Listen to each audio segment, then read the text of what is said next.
अस्सलाम वालेकुम। मैं मोहम्मद सजाद हुसैन वेलकम करता हूँ अपने यूट्यूब चैनल एग्री वर्ल्ड पर। जो मैंने ट्यूबरोज फूल पे मैंने एक वीडियो बनाई थी। तो आज हम बात करते हैं कि मैंने न्यू फूल काश्त किया जो कि हम 3-4 साल से काश्त कर रहे हैं, जिसका नाम जाफरी है।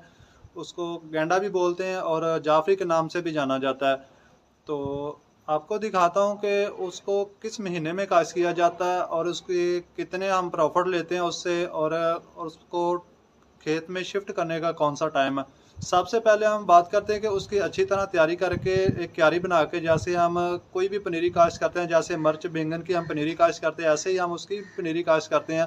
एंड जुलाई में उसकी पनीरी काश्त की जाती है और अगस्त में उसमें शिफ्ट कर दी जाती है। जब उसकी पनीरी 6 इंच की हो जाए तो उस वक्त उसको खेलें बना के इसको जिग जैग तरीके से लगाया जाता है। जैसा कि 2 पौधे लगाए हैं, उसके दरमियान में दूसरी साइड अगर आप लगाते हैं तो उसके दरमियान में पौधा लगाना है, ताकि ये जो पौधे आपस में ना मिले। अगर मिल जाते हैं तो इसको जो फूल है वो कम लगते हैं, इसमें हवा क्रॉसिंग नहीं होती, तो ये आपस में मिल जाते हैं, फिर नीचे से गलना शुरू हो जाते हैं। तो इसलिए हम इस पर पौधे से पौधे का फासला वो 5 फुट रखते हैं। जो खेल टू खेल का जो फासला है, बेड साइज़ है, वो हम इसका 6 फुट रखते हैं।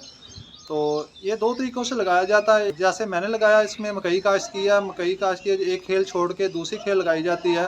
तो हम छोटे-छोटे जब पौधे होते हैं, इसमें से मकई जो है वो जानवरों के चारे के लिए हम काश्त करते हैं, वो इसमें से काट लेंगे और फिर से इसको गोडी करके अच्छी तरह इसको मिट्टी लगा देंगे और फिर से ये ग्रोथ शुरू कर देगा। इसमें गोंगलू भी काश्त कर सकते हैं, इसमें गाजर भी काश्त कर सकते हैं और इसमें आप मेथरे भी काश्त कर सकते हैं, पालक लगा सकते हैं, आप इसमें धनिया लगा सकते हैं। आप रवायती जो फसलें काश्त करते हैं आप वो भी कर सकते हैं, लेकिन जो फूल आपने लगाने हैं वो भी आप लगा सकते हैं। तो ये बहुत ही एक प्रॉफिटेबल काम है, आप इसमें इंट्रा क्रॉपिंग कर सकते हैं। मैंने बताया है आपको मतलब कि इसमें तो आप 2 फसलें काश्त कर सकते हैं। इसमें गोंगलू लगा सकते हैं, इसमें मूली लगा सकते हैं, इसमें गाजर काश्त कर सकते हैं, इसमें पालक भी लगा सकते हैं और इसके बाद आप इसमें धनिया भी काश्त कर सकते हैं। तो इसमें 2 फसलें हम ले सकते हैं और जब नीचे वाली जो फसल है वो तैयार हो जाएगी, उसको हम इकट्ठा कर लेंगे, फिर इसकी पौधे की अच्छी तरह गोडी करके इसके साथ मिट्टी लगा देंगे, तो ये फिर से ग्रोथ करना शुरू कर देगा और 3 महीने के बाद ये फूल देना शुरू कर देता है। इसके फूल बहुत ही खूबसूरत होते हैं, छोटे-छोटे फूल होते हैं। तो आपने अक्सर लॉन में देखा होगा, गेंडा लगाया होगा आपने, तो उसका फूल बड़ा होता है, ये उस फूल से थोड़ा-सा फूल छोटा होता है। इसको गेंडी के नाम से भी जाना जाता है क्योंकि इसका फूल छोटा होता है। अगर एकड़ की बात करें तो 1 एकड़ में तकरीबन ये 6-7 लाख प्रॉफ़िट दे जाता है। हम ये पिछले 5-6 साल से काश्त कर रहे हैं। पिछले साल हमने काश्त नहीं किया था, तो हमारे पास ज़मीन का जो खाली नहीं थी तो हमने काश्त नहीं किया था। मैं वीडियो नहीं दिखा सका, लेकिन इस दफ़ा मैंने इसको काश्त किया है। आपको वीडियो दिखा रहा हूँ। इंशाल्लाह आपको स्टेप बाय स्टेप इसकी वीडियो दिखाता रहूँगा।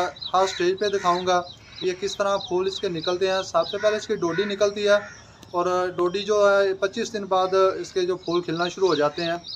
तो बात करते हैं जब ये खेतों में लगाया जाता है और 3 महीने के बाद ये हमको फूल देना शुरू कर देता है। इसके छोटे-छोटे फूल होते हैं, आप स्क्रीन पे देख रहे हैं। तो ये जो फूल है ये पत्तों की मार्केट में सेल होते हैं।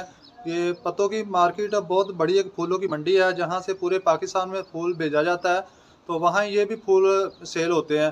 तो ये फूल गाड़ी सजाने के लिए या शादी ब्याह के फंक्शन के लिए गाड़ी सजाते हैं और मिसारी वगैरह भी सजाते हैं और भी डेकोरेशन में काम आते हैं। तो ये बहुत ही खूबसूरत फूल है। ये डार्क ब्राउन और येलो कलर का 2 शेड में फूल होता है।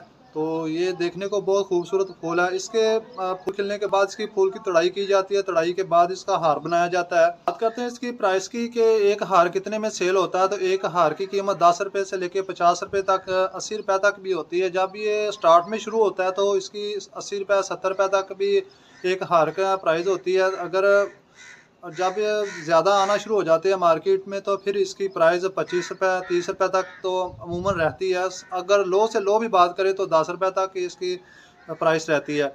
तो इसको जब हार बनाते हैं उसकी मज़दूरी हम अलहदा से देते हैं, जो 1.5 रुपये 1 रुपया मज़दूरी होती है इसकी।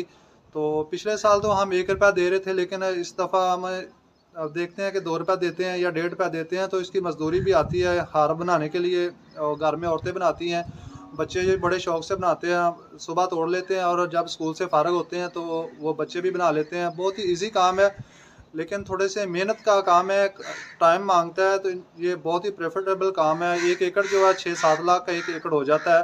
तो मैं इस दफ़ा 2 कनाल लगा रहा हूँ। तो पिछले साल हमने नहीं लगाया, उससे पिछले साल हमने लगाया था, बहुत ही अच्छा प्रॉफिट हुआ था, मार्केट में अच्छा रेट था। अब भी उम्मीद करते हैं कि अच्छा रेट होगा। तो इंशाल्लाह अगले स्टेप में आपको दिखाऊंगा कि इसको किस तरह फूल लगते हैं। इसको स्प्रे की बात करें तो कोई थोड़ा सा इसको मच्छरी का अटैक होता है, तो मच्छरी की थोड़ी बहुत स्प्रे कर देते हैं, सुंडी वगैरह इसके बिल्कुल नज़दीक नहीं आती। काम स्प्रे इसकी जड़ी बूटी को ख़त्म करने के लिए कि इसके नीचे कर सकते हैं, इसके ऊपर भी अगर स्प्रे आ जाती है तो कोई मसला नहीं है, इसको ख़त्म नहीं करेगी। तो ये थी आज की वीडियो। अगर मेरी वीडियो अच्छी लगी तो मेरी वीडियो को शेयर करना एंड लाइक करना, मेरे चैनल को सब्सक्राइब लाजमी करना, साथ लगे बेल आइकन को ज़रूर प्रेस करना ताकि मेरी आने वाली वीडियो का नोटिफिकेशन मिल सके। मिलते हैं एक नई वीडियो के साथ, तब तक मुझे दे इजाज़त। अल्लाह हाफिज़।